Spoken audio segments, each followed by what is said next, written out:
Тағы да сәлем оқырман. Айда мен Нұрдәулеттің тақырыбы қатты резонанс әкелді. Жаны ашып жатқаны қаншама. Әрбір демесек те көп әйел баласы осындай жағдайда болып көрген. Айда болса тіптен қайта қосылғысы келгенін де білдік.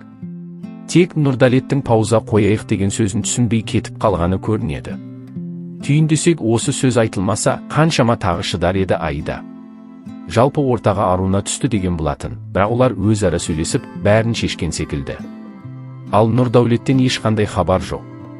Қаншама жазуларды көрдік Айданың, соның біреуінде осылай деді. Осы аптада біз ажырасу туралы өтініш жазамыз.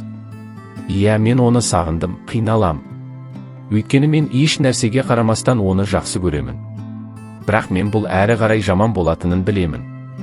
Болашақта біздің балалар жарақатпен өскенін қаламаймын. Енді ең дұрыс шешім бала болмаған кезде екі жаққа да кету, деді Айда.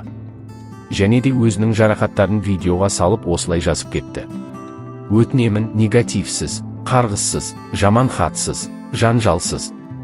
Бізге бақыт тілеп жібергендеріңізді өтінемін, Құдай үшін.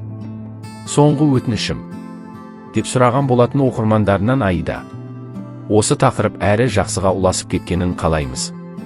Қатты қиын болса адамыңды жіберуге тура келеді. Махаббатпен қосылып, арты осылай болып жатырғаны өкінішті. Кешірім сұраса да, бәрібірде осының бәрі жүрегінде қалады. Өздеріңді сақтаңыздар, осындай қарым-қатынастан қашыңыздар. Бақытты боламын десеңіздер, ешқашан жаңадан өмір бастау кеш емес.